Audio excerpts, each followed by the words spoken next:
Hi,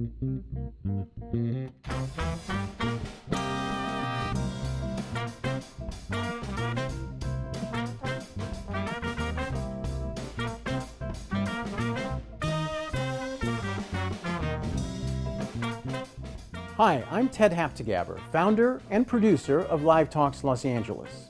Thanks for joining us. Since we started over a decade ago, we have brought you hundreds of conversations with storytellers, writers, actors, musicians, humorists, chefs, and thought leaders in business and science. You can watch and hear most of these in our YouTube channel and our podcast. For details, visit livetalksla.org. And now, here's the show you've tuned in to see.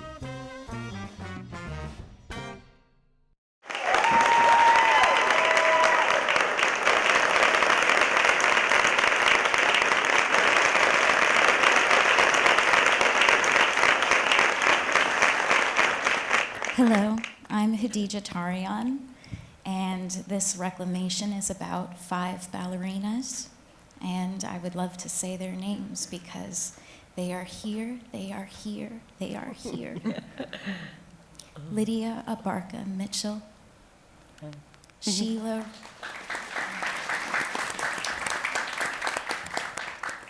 the Sheila Rohan,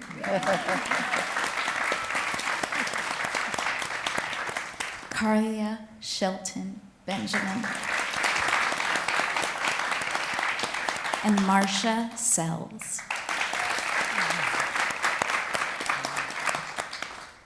I am the daughter of Gail McKinney Griffith.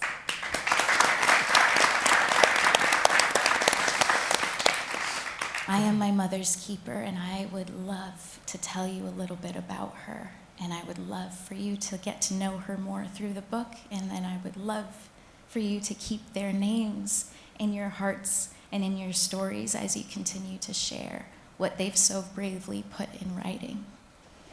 So my mother, Gail McKinney Griffith, was born in Harlem, New York, and moved to Connecticut at a very young age. She danced since she was very little, about 3, and ballet was it for her. That's where magic happened.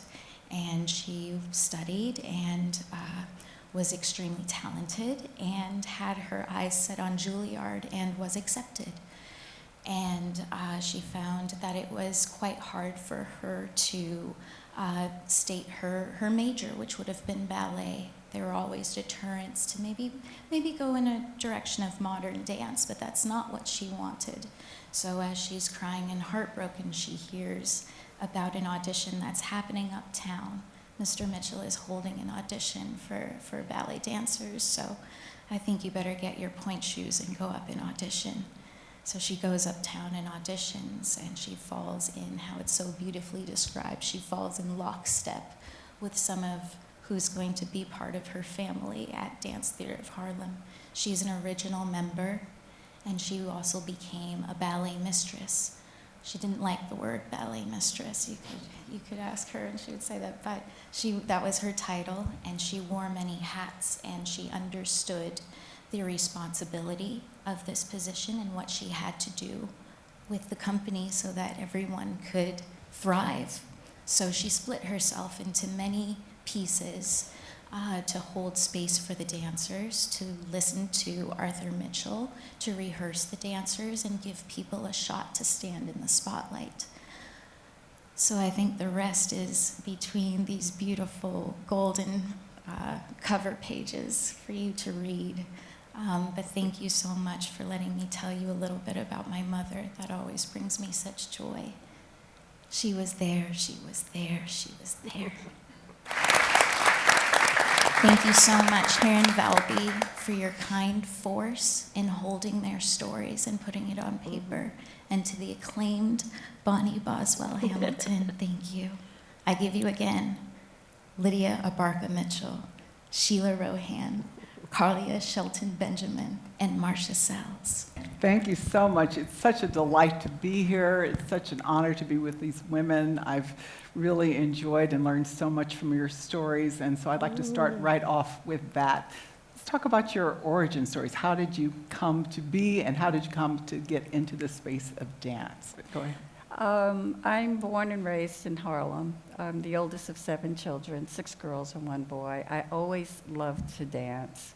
My 4th grade teacher choreographed something to Waltz of the Flowers, and whatever I did on stage, she told my mom, you need to get her formal dance training.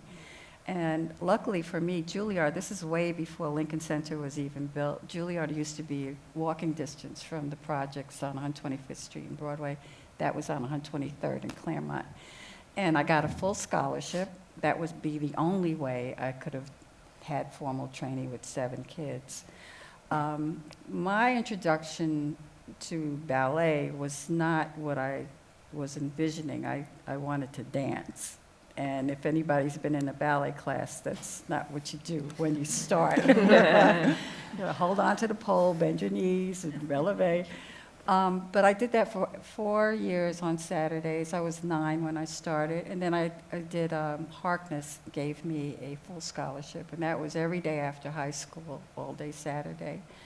But I was a little bit disillusioned because I didn't know where the ballet was going.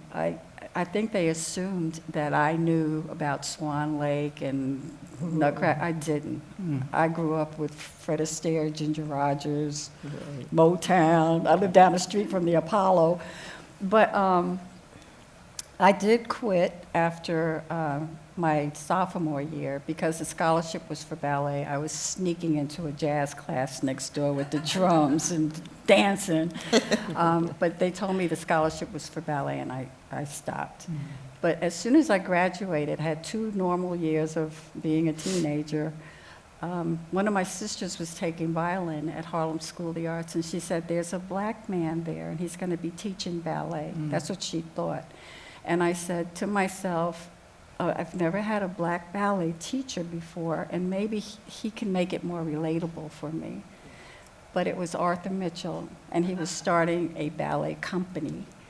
And all of a sudden, those 6 years of training that I had at Juilliard and Harkness started to make sense. And he took me to my first ballet performance. I got to see him dance with New York City Ballet, and I said, I want to do this. Yeah, so that's how I met Mr. Mitchell. I'm going to come back and talk to you all about your love of the dance, but let's Sheila talk about your story. I was born and raised on Staten Island, New York, in a family of 8 girls and a single mom. And I was a victim of the polio epidemic, the 40s and the 50s. Recovering from that, the doctor said I had to have exercise. So we found a small local studio, and every Saturday I would go and take ballet, tap, and contemporary dance. I did that for a while, and then the director said, well, she needs more training. She really has some talent. My sister Nanette, who was involved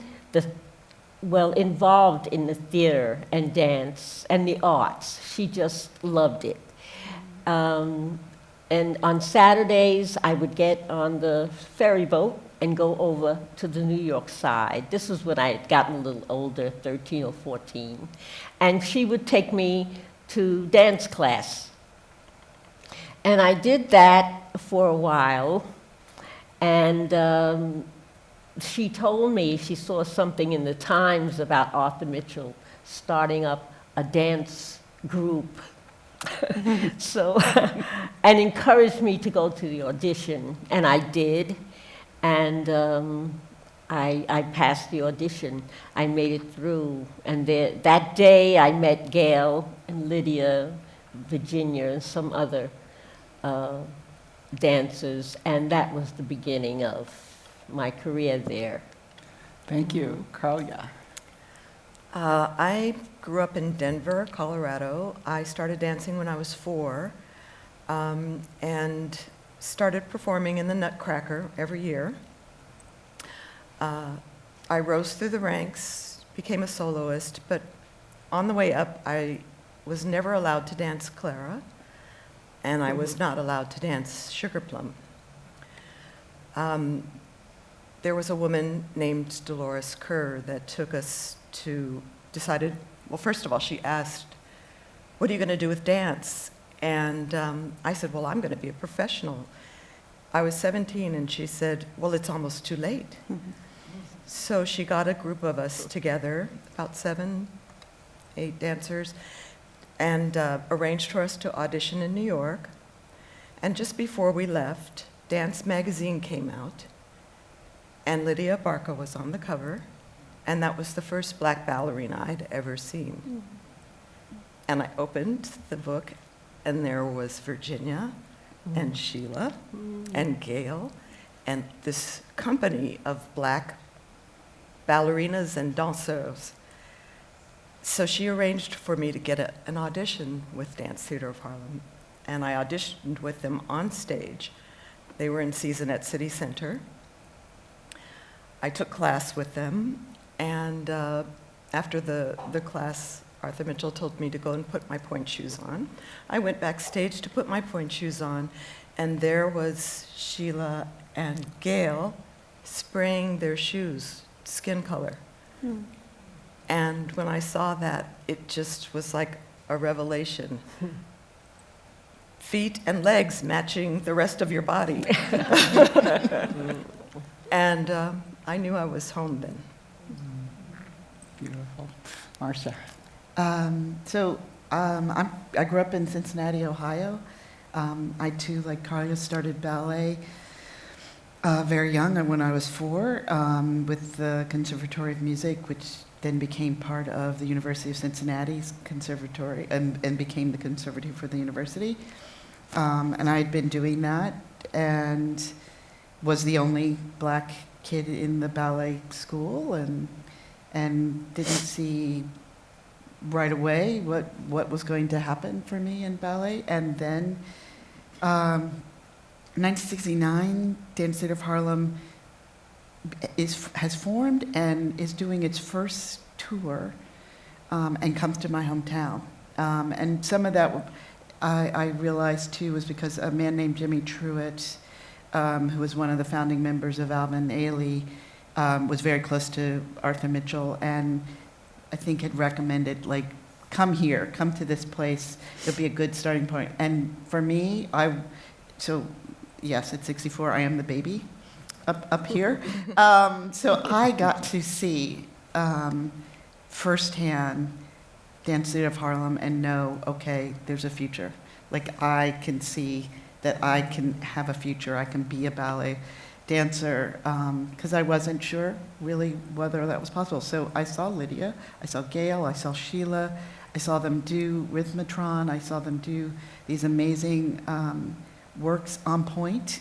At that point, they weren't wearing the tights that matched, but it was the idea that, yes, these women were on point, and it wasn't unusual. It was a whole company of black dancers. And my parents did, like black families tend to do, invited somebody to come to their home. And Arthur Mitchell, although I was also sent upstairs after dinner, but I did sneak, I could hear that Arthur Mitchell said, she has talent. And then he asked me to come. Well, he actually asked me if my mom would let me move to New York. That wasn't going to happen, not at 9 and 10. But he said, we're going to have a summer intensive. So that was the beginning. I was in the summer intensive program when it was at the Church of the Master before they got the studio, but then went ever since. And then eventually he asked that question again when we had come to New York, and my mother and father finally agreed. And at that point, I was 16 when I moved. Amazing. Karen, you come to this story with your own passion. I was reading the book where you said, well, I'm a white woman, but I'm also raising these children, these girls who are biracial, transracial, and... Not biracial. They are 2 black girls. Good. All right. I was Oh. That's a whole other thing, but thank you. Noted, and I appreciate it. So tell me about your personal relationship to this. Well, Yes, I am the white adoptive mother of 2 black girls who have been dancing at a black dance studio since they could walk. So I know how much a black dance studio means to a young dancer of color. Marcia lives on the same Harlem block as a literary agent who knows my family, who's seen me post pictures of pancaking my girls' shoes to match the color of the skin. The women had formed a legacy council because they were tired of their histories being erased. The literary agent was so moved by this act of agency of women in the 3rd act of their lives, and she suggested we just take a meeting. I mean, it was a modest hour on Zoom during COVID. I think I even said, and in that hour, all the stories poured out. Sheila has polio. What she left out is when she started Dance Theatre of Harlem, she was a 27-year-old mother of 3. Wow. The fact that Lydia had this high-end training for 6 years and nobody at frickin' Juilliard or Harkness had said, my God, you belong on stage. She'd never performed. Karlya, whose mother says, gosh, there's no way this beautiful child of mine who says she's going to be a ballerina, I don't have the heart to tell her there's no way, not in this country. So she's just going to have to find this out on her own. Karlya moves to New York. Her parents move her into a women's boarding house in Hell's Kitchen, and her mother writes her a letter every day for 365 days. And Marcia, who when she is a snowflake in the Nutcracker in Cincinnati, Marcia's elegant mother hears a white child behind her say, I've never seen a black snowflake. And Marcia's mother turns around and says, you've also never seen Candy dance. So that's all in the first hour. And so I said to the women, oh my gosh, you all are sitting on treasures. This is amazing. I'm probably not the right person for this, but what an honor. And then we met again, and then we met again. And I think they believed in what I was trying to do with my girls, to give them more heroes in their lives. And we did not expect to end up here 3 years later, but here we are. We're glad you are. So just briefly, we're talking about, how this story started unfolding, and Lydia with your family, your granddaughter Hannah and Daniela. Talk a little bit about how that kind of brought this whole idea forward. Yeah, that was in 2017. My daughter was telling some friends of hers, I think it was Black History Month, that my mom was the first ballerina of the Dance Theatre of Harlem, and she wanted to prove it, not just throw it out in the atmosphere, but she could not find anything on the internet. We didn't have internet. We didn't have social media. We barely have anything. But she said, Mom, I looked up first Black Ballerina, and the only name that keeps coming up is Misty Copeland. And I said, well, I do have some reviews and some photos down in the basement. And so she was really upset with me. We've got to tell your story. And my granddaughter, again, Black History Month, 4 little girls did a whole display on Misty Copeland. And this is not anything against her, but she was confused. But Grandma, I thought you, and so somehow the COVID, the pandemic came, and we started doing Zoom. We learned how to do Zoom. Yes, we had to learn how to do Zoom. That's right. Yes. Go ahead, tell the truth. And we just started talking. Yeah. And oh my goodness, it was like just getting stuff out that, we've been holding on to. And crying, laughing, and that's what Karen became a part of. She's listening to these stories, and we're we're prompting each other. I forgot about that. Oh, Yeah. you know, it was just a roller coaster. So, But you know what was the biggest prompt? And this is when Lydia said one Tuesday afternoon, she said to the women, when I'm with you all, I remember how I used to feel, and I used to feel important. And then Karlya said, I know, it's like, I look at you all and I say, was it real? Was I really a principal dancer? Was it real? So what they provided for each other was a circle of affirmation that not only was it real, but we were there too. right, exactly. Well, let's get into a little bit to kind of set the stage for all of the things that were happening. There's so many layers to this. But Karen, why don't you talk a little bit about, the Dance Theatre of Harlem and Arthur Mitchell? You know, what his life was like, how he started, not the whole thing, but just who he was and what the times were that he was living in, because the circumstances were important. Okay, to be quick, he was probably the most beautiful man who ever lived. I mean, he was impossibly beautiful. He came up in Harlem. He was the most audacious, charismatic, zealous person in the world, and when he put his mind to something, he would accomplish it. And when he decided he was going to learn ballet at 17, I think, he threw himself so hard into it that he ended up having to go to the emergency room because he ripped his stomach muscles. Like he was all in. He became the first Black premier dancer at Balanchine's New York City Ballet. He was an international superstar, held up as the exception. He was at the top of his game when Dr. Martin Luther King was assassinated. And he said, what am I doing traveling around the world? Like, I gotta go back to my neighborhood, and I'm gonna open a school for ballet to give the kids in my neighborhood some discipline and some tangible taste of the beauty that ballet gave me. And I'm gonna start a professional dance company, and we're gonna shock the world. And so Lydia was 17, and he held this audition in a church basement, and it was on. He basically changed all of our lives. Yeah. I mean, he was a hard taskmaster. He didn't mince words, but he had to do that in order to get his mission accomplished. And he explained to us that this is bigger than me or you. This was a movement, a civil rights movement almost.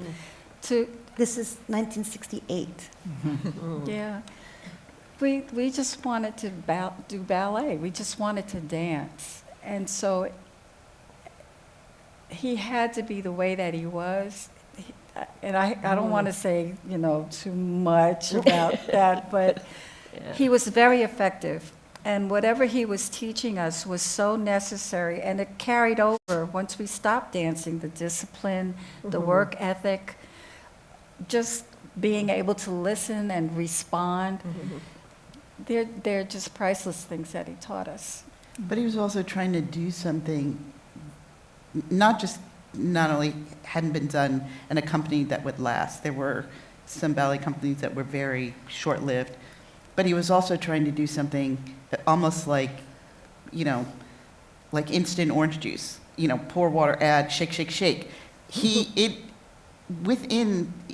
I am seeing this company perform within only a year, 2 years of them actually pulling themselves together and him auditioning dancers, and they're out there doing Concerto Barocco, the Balanchine ballets, they're doing Romeo and Juliet. I mean, trying to get something that quick, that fast, did require the kind of push that, we so gently talk about here. That was our experience in the studio. Yeah. He was a complex man. He was, like they say, on a mission. He was driven you know, he had this vision, and he was not going to let anything stop him. And there were some rough times, but, you know, we all were made to understand that we were doing something much bigger than ourselves. And as Lydia was saying, those skills we are able to take with us into the rest of our lives and make a statement. No. Sheila, would you like to add? It was only maybe 2.5 years, and we went to Italy to the Spoleto festival. And they loved us. It gave us such encouragement and such inspiration that people just made us feel like we were doing something. And there were companies there from all over the world. And there was opera and drama and dance. And we presented ourselves and was very, very well received. And after that, and everywhere we went, you know, it was standing ovations, you know. And sometimes I'm saying, what are these people? But I guess because I couldn't see it myself. But what we were throwing out there wasn't that we were like the greatest ballet in the world, company in the world. It was just, I think, something almost spiritual coming from us. The way we danced with each other, how we related, what we gave to the audience, because we loved it. And we were such a close-knit group. We were a family. That first group of dancers, we had to be, because Arthur Mitchell was a tyrant. So, yeah, so we had to support each other. We didn't really understand what he was going through. It was just long hours, a lot of training, learning all this choreography. Sometimes you'd be learning. And getting money. And no money. Getting Oh, money. And he's raising money. He's It's right. not Oh, the he's raising money. Right. Yeah. So. Yeah, very layered, very complex. I was reading some of the articles that were coming out around that time. Clive Barnes is talking about black ballet. Is it good or something? Ballet Where's for that? black? Yeah. They You thought know, we were a novelty. Yeah. You know, oh, they're cute. Yeah, okay. You know, And it might but- last for a little while. Yeah. So, you know, pushing back and all that, and also his own work ethic. But as I was reading these stories and what was happening, I was like going, it was hard. I mean, it was hard for me to digest it. Now, I have to say, full disclosure, I danced a little as a kid. I went to New York eventually. I had one class at Alvin Ailey, and I was out. I was like, I will never last. I will just die right here. So I stopped. So I admired you all just from jump for being able to do it. But I want to understand, because you all did go through so much. Just walking around, you did with, you know, the ballet shoes that just to get your feet right for it. And I mean, just my mind couldn't figure that out. That's But a passion. but that's what I want to. I want Yeah. to hear about that, because there's something that obviously propels you through that, and I want to understand that. So tell me about that. The passion. It's like I didn't choose ballet. Ballet chose me. And then once I understood it, that passion, you put up with the pain. You put up with the point shoes and the bleeding and but don't let me lose my train of thought. But the point shoes are also at least for the ballerina, it is a bit of the fun. I mean, even though it is hard and it's a little strip of wood and a wax cardboard, really, and you know, every muscle in your body to hold you up. But there is something about that is magic. That is magic. It is. It's the most incredible thing. I mean, when you're on stage, the way we were with each other, we danced with we enjoyed dancing with each other, and it was like there was a bubble, just us and you. You just happened to be there. We are dancing with each other, and it's, that's how we express, is through dance.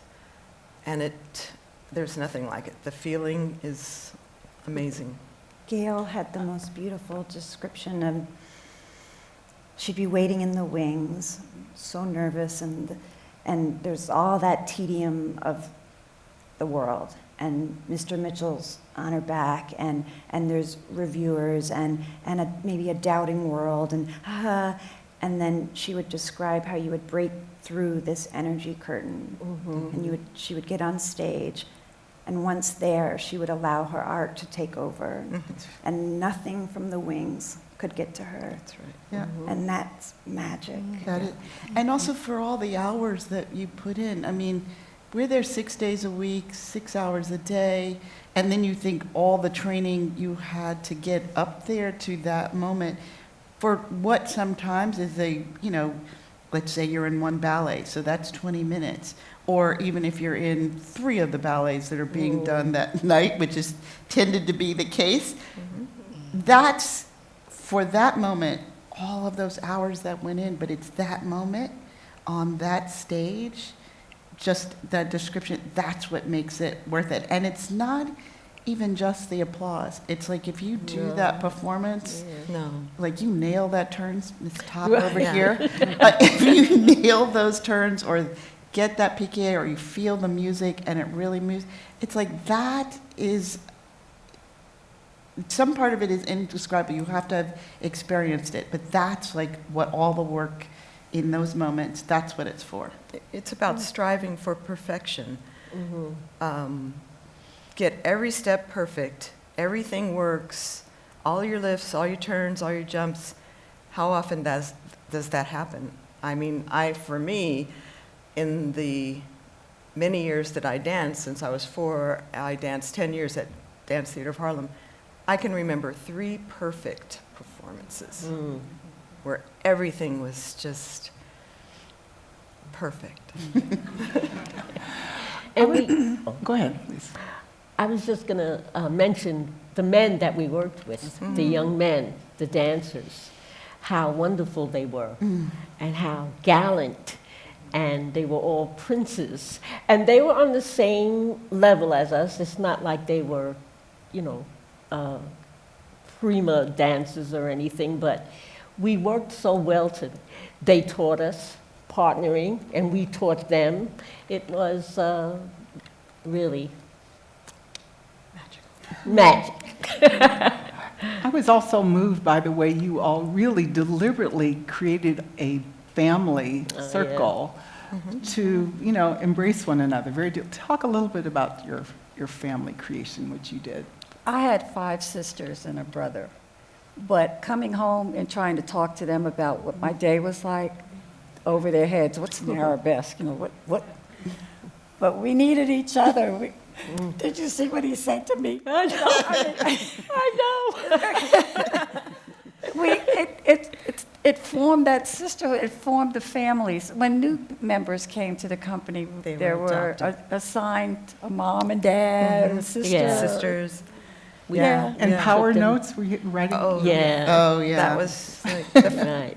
your first role, or the first time you did a role, you got a power note from the dancers. I still have mine. Oh, all right.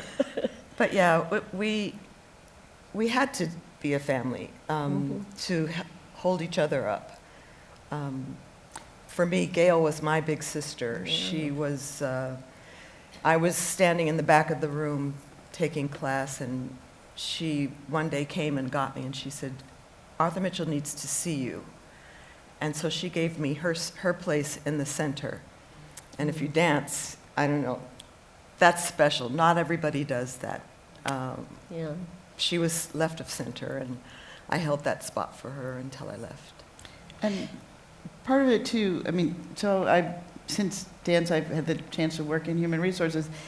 There is no company, and I don't mean just ballet company, I mean there's no corporation or business that does the work that Dance Theatre of Harlem did to help you enter into your workspace.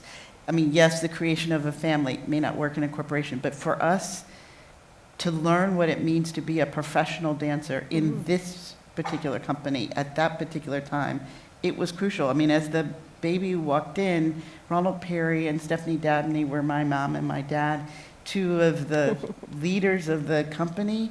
And with the care, not only in terms of like positioning and where you stand, but like what you need to do in terms of makeup, what you need to do, what you need, I'm thinking, I was in a ballet company in Cincinnati, but oh no, this is what you need to do because we're black dancers, and what you need to do also in terms of to make sure that your face really shows, or how to handle when there are moments when Mr. Mitchell is critiquing you and how to respond or not. And, or not, but there were times when I didn't always hold back. There is when I told him, "You're giving me a psychological problem." But, to which, when I was a grown woman, he repeated, he goes, "Do you remember when you said that?" I was like, but you had to have that grouping to help you really have that introduction. And I know to this day, there isn't a place that does that, to really create inclusion below all these words that we hear in HR speak. Dance Theatre of Harlem, and it was the dancers who did that. You did it We yourself. We did that for Created it ourselves. yourself. Yes. Can I interject really quick? Just because I have to say, Arthur Mitchell drilled humility into his dancers so hardcore. But so even just now, when Marcia says, "I've worked in human resources," I just let it be known, Marcia has been the Dean of Students for Columbia Law School, for Harvard Law School, and she's right now the Chief Diversity Officer for the Metropolitan Opera. That is what she means by having worked in human resources. Exactly. Well, I want to move on to the next part of this story, but to say, just to kind of cap this, that the Dance Theatre of Harlem did become very successful. You were touring all over the world. I mean, you were getting accolades every place. So all that hard work was paying off, and the world was noticing it. And Arthur Mitchell, not only the dancing, we had to dress a certain way.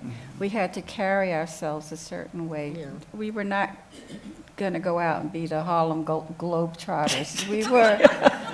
We were ballet dancers. We were a good company, and the whole shebang was covered. Again, a good company. They were getting reviews that said they were dancing Balanchine better than Balanchine's dancers. I mean, they weren't a good company. They were top three. They were superstars. So, but eventually, time goes on, moves on, and you left for various reasons. And I want to hear a little bit about where you went, what you did, what was your journey afterwards? I was a renegade ballerina.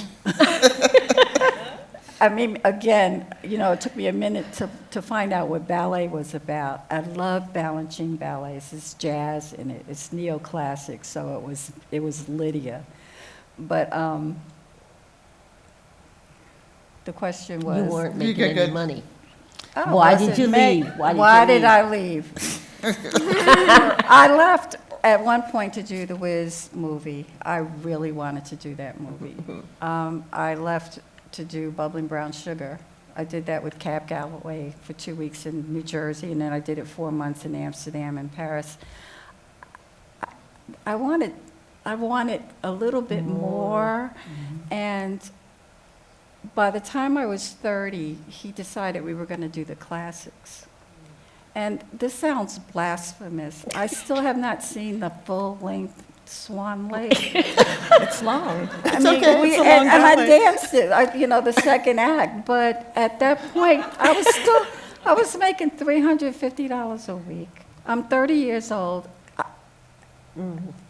I need something more. So that's when I left. And it was so hard. It was so hard because the day I said I'm going to do this, I went to a little restaurant on the corner for breakfast, and I was walking back and forth to the traffic light and back to the restaurant.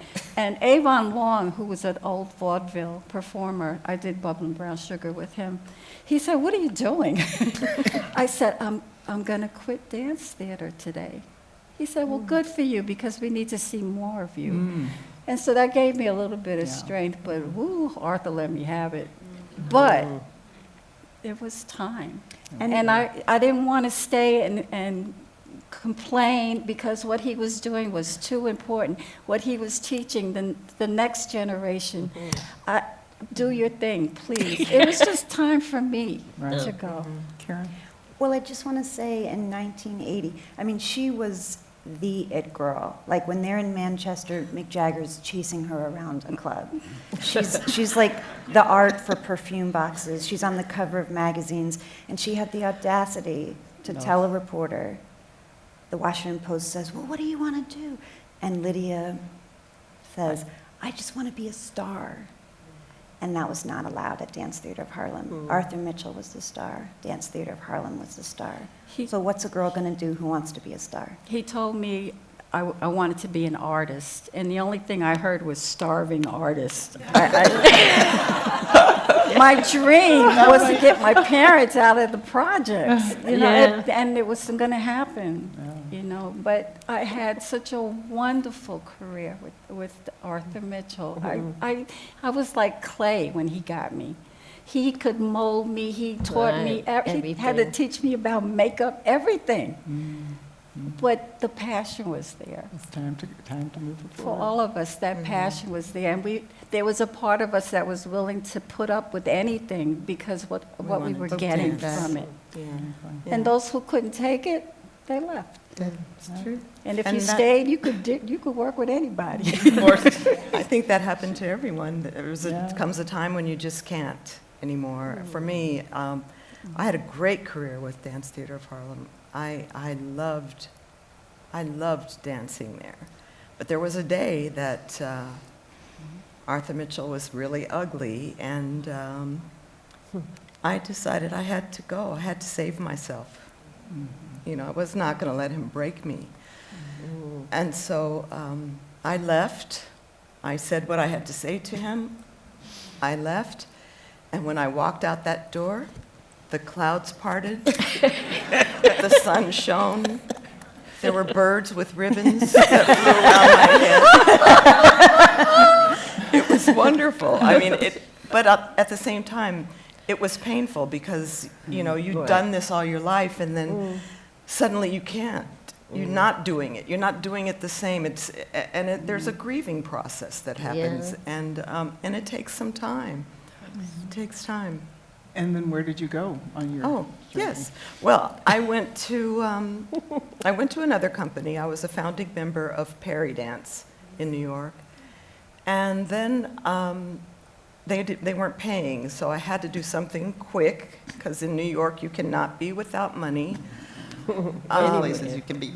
Well, especially New York. It'll swallow you up. And so I decided to take my little savings and move to Paris. Because I had seen in the New York Times that there were wonderful jobs for bilingual people that spoke either French and English or Italian and English. And so I chose French. Ballets in French. I knew more French. So I went over to Paris and I learned French. I stayed there for 3 years until I was fluent, until I had a diploma in business and translation. And while I was there, I just happened to meet the man that I'm married to, who was from Oakland.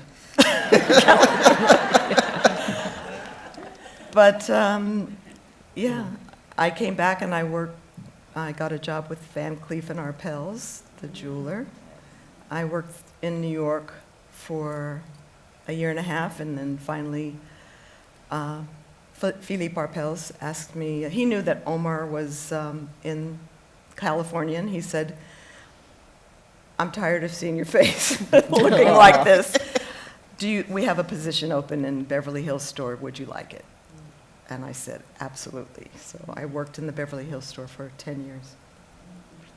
Right. And now we have this beautiful son, Che, who is in the music business, and yeah. After that grieving process, it's like you fall, and because of those skills that we learned, you can bounce, and you just have to learn to employ those skills, use them to get back on your feet. Transform. Yeah. And then we Sheila? had each other. Yes. Yeah, exactly. My reason for leaving was different from the others. The company was becoming big. They were traveling a lot. We got the schedule for that year, and it was all over the United States and Europe. I said, well, I can't do this. I have children. So I went to Mr. Mitchell, and I told him that I couldn't make this tour, that it was just too much for me. By that time, I had told him that I had children. When I first entered Dance Theatre of Harlem, I didn't mention my age or the children. Eventually, I did. And he went along with it. I was dancing and training just like the rest of them. But yes, the touring was too much. So I thought he was just going to say, hit the road. But he didn't. He said, well, we're building a school. Come and teach in the school.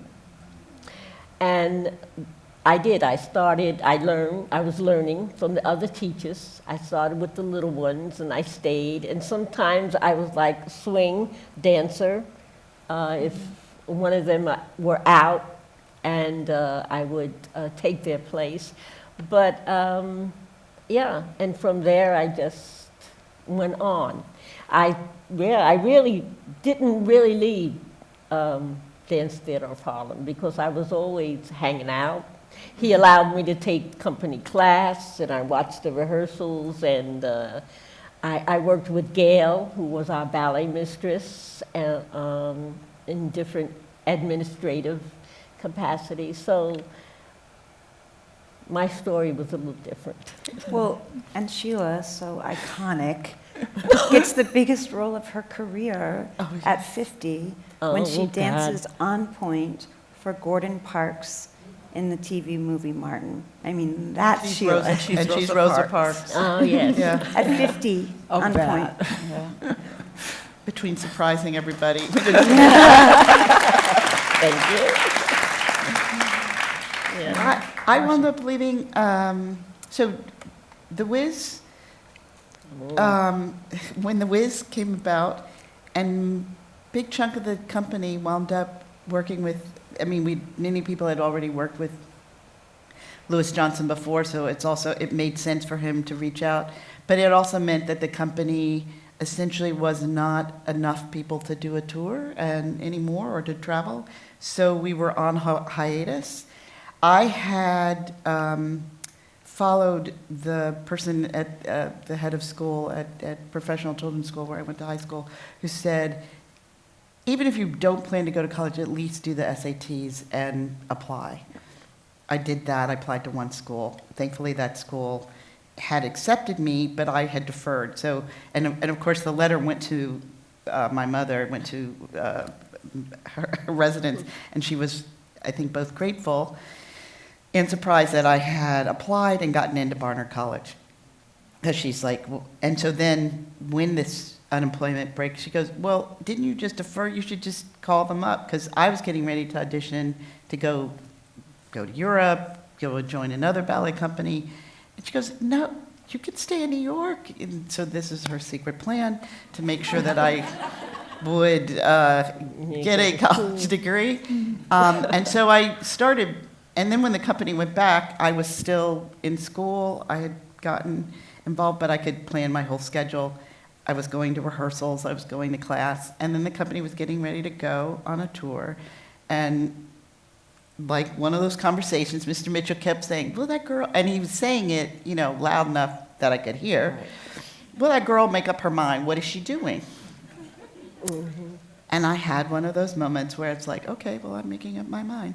And so I left the studio to go and stay in school, and I ran for student offices in college, and then I knew that law school was probably my backup plan. It just happened a little sooner than I'd anticipated, and fortunately I got into Columbia Law School and stayed in the city and still took classes and stuff. And two, stayed connected, if not to Arthur Mitchell, but to my friends in Dance Theatre of Harlem. We stayed very, very close. And so then when I graduated law school, I became a prosecutor, tried rape and child abuse cases. And one day, I was home visiting Cincinnati, and the Smithsonian article comes out. And in the article, my mother's reading it. How does Arthur Mitchell know that you're at the DA's office? I'm like, I don't know, because I hadn't talked to him. But he had stayed in touch because the article reads, well, our dancers go on to do lots of things. One of them is in the district attorney's office in Brooklyn. And I was like, okay, I don't know anybody else. I guess he is talking about me. And that let me know that even in moment of anger and decision when I left, he still kept me close and cared. But I also think in the understanding of what it meant from the standpoint of all this training, all this time, that there are things that dancers can do. I mean, one of our dancers, Susan Lavelle, was a leading dancer, went to Columbia Presbyterian physicians and surgeons to become a doctor, and she's a microsurgeon. Plastic surgeon. They like to say microsurgeon. Oh, I'm don't sorry. want to say but she went on to do that. So that, I think, also was Arthur Mitchell's way of saying, there are so many things that dancers can do and what they're capable of. But I think our real moment for me coming to terms with Arthur Mitchell was when I worked to get his archives into Columbia University, and made the decision to do that. And that for me was like, in terms of keeping not just his legacy, but also the legacy of our story of Dance Theatre of Harlem in a space where it wasn't scattered to the wind. And now no one should ever have any excuse. They can go to the archives. And also see Tanya Leone, who was our first music director. Her archives are there too, as is Louis Johnson, who was one of the earliest choreographers. For that, to make sure that happened, was huge. Yeah. Well, let's talk a little bit about congratulations on that. About where things are now. You guys have this Legacy Council. You're excited. You're doing things. Let's share a little bit about some of the things that you're doing and your hopes and dreams for that work. Well, we started out really like alumni. We got together and we had our Zoom meetings every Tuesday, and I think we were thinking about making a coffee table book, like an anthology of the first 10 years of Dance Theatre of Harlem. Just throwing ideas around, and we were calling other alumni and seeing what are they doing now, and maybe we could do memoirs. And then, of course, we made this contact with Karen and Barbara Jones and such, and the New York Times. They did a full-page whole review of us, and that opened the door for us to go on this journey, because after that, then there was the book. We weren't thinking about a book of ourselves. No. It was, not even, we were wondering, what can we do? What can we do now? And of course, hearing, I guess that triggered us. Misty Copeland was the first black ballerina. That was motivation. Yeah, that was a motivation. Well, we all knew that we were born before she was, so we were like, something's not right. And then, of course, the whole history, the whole black history moment is that there were many dancers before her or even us. Yeah, we are just another layer of the ballerinas and the men who came before us. So we were kind of thinking, well, maybe we could do something about that. So we didn't really know. But then, I guess, what do you call it when things just fall into place? Kismet. Yes. Yeah. Yeah. And it's still a a goal of ours to do this anthology where we can, there are a lot of people that deserve a place in history, and that helped us, or that we were all together and we all made history. And so that's still a goal to, hopefully we've, made this space that we'll be able to fill with more people that did what we did. And Karlya, you were talking about how you were actively helping some of the younger people to learn how to negotiate their space. That's Talk a little bit another about that. thing, coaching and mentoring young dancers to help them find, to create or to define their relationship between the artistic director and themselves. A lot of times dancers are scared, they don't want to speak up, but you have to be able to let him know or her know that you're there and how to maneuver those situations so that you do develop a good relationship with them.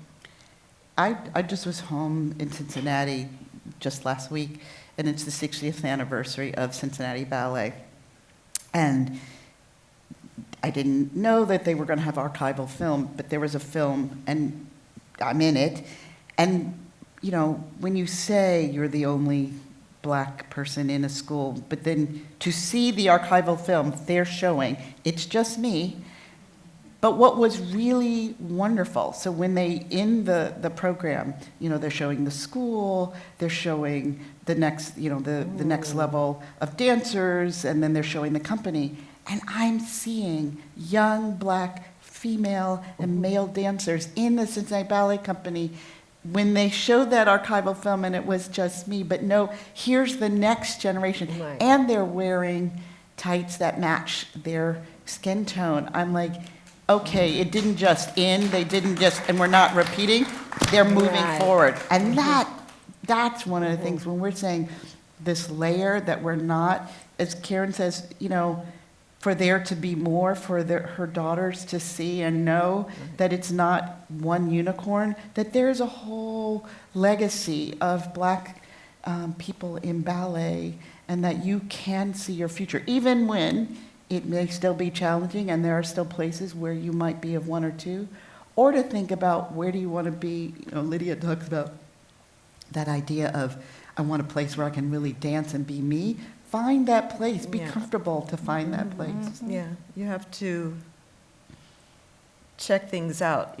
Is that repertoire something that you want to do? Are you going to be able to move ahead in this company? Because I've seen it where dancers have come into companies and they're doing Arabian for like the next 3 or 4 years, and they never are able to rise up in the ranks. So you have to take that into consideration.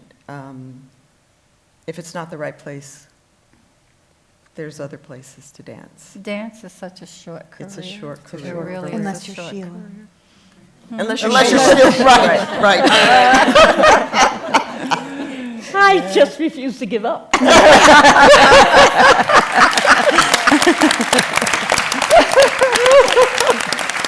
We're all going to grow up to be Sheila. What? We're going to grow up. Oh, right.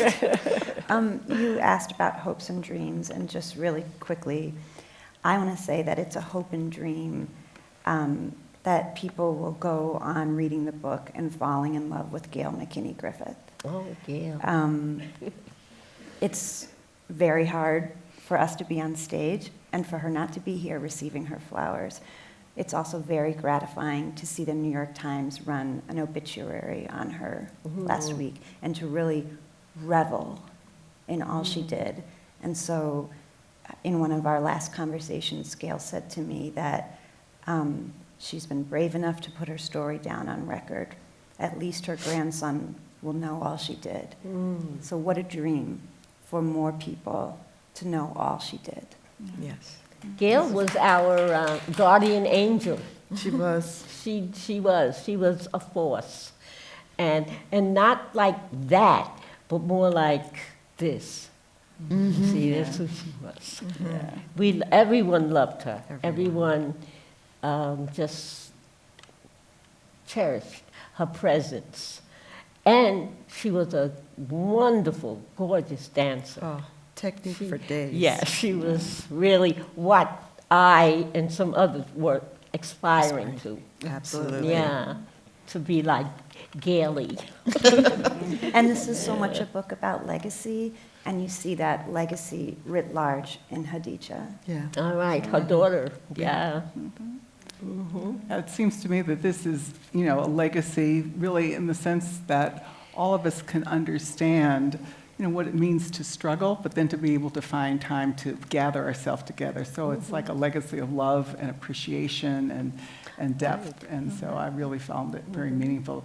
I know we're going to have a little bit of time for questions and answers, so we can move to that. But is there any other moments that you want to just quickly share? I hope for the audience. I do think this idea that people also take with them and read the book, but also even if you look at some of the stories in history, even in the things that we mention other dancers, to just know that legacy. There was a night that Virginia Johnson, who is the artistic director emerita of Dance Theatre of Harlem, had a night called Black Ballerina Magic. Oh, yes. And at dance, and during the DTHS season.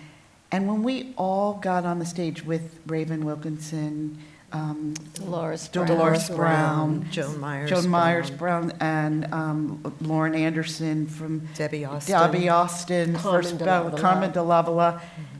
These, we were like, oh my, we felt that moment.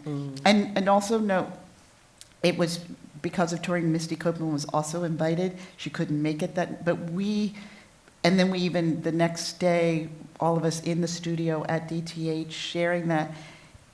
I hope that all who read the book understand and feel that legacy right there, that power of, yes, we say Black Ballerina Magic, but it does include the men that we dance with, because some of them we lost during AIDS, but as Sheila pointed out, they so much supported us, not just on the stage, but in life too. So yes. I really, really hope that that's something that people take away. Any others? Yeah? Hi, I'm Shakura. Do you guys remember the dance studios that was in the old Ed Sullivan theaters? And David Letterman took it over in New York. I used to dance ballet there while I was a single mother, and I would not sneak off, but that was my agreement with the law firms I worked for, that I would take ballet for 2 hours every day. I got so very strong, but I never could find anyone who would let me dance in point. Finally, I found one person. She not only embraced me that I wanted to learn point, she went down with me to Capizio's on 57th Street, and she helped fit me with my first point shoes. And I learned point with her until she got married, moved away, and unfortunately she passed on. Who was that? That was Kathy Kincaid, and she worked with Broadway Dance Center. Okay, Thank you. and so I let it go. For about 3 weeks ago, I picked up your book at the library. I read some pages of it, and I said, that's it. I bought online a ballet bar for my little tiny studio apartment, and I have been dancing every day via YouTube to relearn my steps. So you don't understand what this is. This is like coming to Mecca. To see you all, I bow to you all. Thank you so much. Oh my God. Hi, Lydia. Anyway, it's Lauren. Anyway, I was wondering, is there any talk about making a movie out of this story? Is there ever? Well, we did sign our rights, but so far that's sort of where we are. So we'll see what's going to happen next. it's so amazing that at every one of these talks, somebody asked that question. So, Yeah. so maybe you're putting it in the Yeah, universe. keep talking. Keep Yes, talking. keep Put it in the universe. Hi, I just want to say thank you so much. I'm so glad I came. I live in Hollywood, so it's like a 45-minute drive, even though it's only 5 miles. And thank you, Karen, for doing this book. I am so grateful that you took this project on. My question was, it's to Lydia, but it's also to the other ladies as well. So you said that you quit ballet, and then when you heard about the author Mitchell, you wanted to do that, and that it was different. I'm wondering, other than the element of being with people of your own culture, what was different about the ballet you did with Arthur Mitchell as opposed to the ballet that you were raised, taught I think initially? it was the attention that I was getting. I was the only one when I was studying at Juilliard. Harkness was a little bit more varied, but he was so direct about what he wanted to see. I had the best mentor anyone could have. All of us did. Mm-hmm. I mean, he was so exact. And it was the kind of attention that we were probably all craving. Not just being a part of a class, but because we were, not really being pushed. And that was the difference for me. And he made us dance. I mean, when Lydia talks about, it's not just about the bar, because so much of it is about the ballet bar and time, to study and to get the craft. But what Arthur Mitchell wanted is move. I mean, that, and I'm pretty tall. If you tried to act small, he's like, oh no, you can't hide. You've got to be big. And that kind of energy, to know that it was really just about movement and not just about the steps, which can sometimes happen in a lot of companies. It is really about, what's the story you're telling? Why are you making that turn? Attack it. Don't just don't just half-ass it. Just really really get at it. We were thinking while we were dancing. Right. There was a thought behind every movement. You didn't just put your arm out. Do you want somebody to take your hand? It had to make sense to you, and then the audience would pick up from that. And we included. Also the repertoire. The rep helped. I mean, getting to do Balanchine ballets, but adding our own little flavor and spice to it. Talk about the DTH tip. The tip. The tip, yeah, things like that. Most dancers walk. Like a little duck. Kind of stiff and, but we were encouraged to let the hips sway, that there should be a sensuality to us walking and taking the stage. So there were just little special things like that were... that you didn't get from a class. And you don't from get another from company. And then not from another company. Yeah. But the idea of to really dance, to really not just hold it in or only aim for the perfect step, to really move and express something. It's really exciting. Debbie Bernardo knows about that. Oh, Debbie! Oh my God! She was in our company. And Debbie's the reason I actually got to move to New York, because I lived with her family. When she was in the school, my mother met her. She said, my uncle has a house in Brooklyn, because otherwise Mamie was not, Mamie was not letting her just walk off into New York City. I'm glad I couldn't. Well, thank you all. I think we're at the end of the time, but it has been amazing. Thank you all for sharing your heart and continuing to do the incredible work you've done and are doing to really lift this up. So beautiful. Thank you. So much fun. Thank you. Thank you all for coming.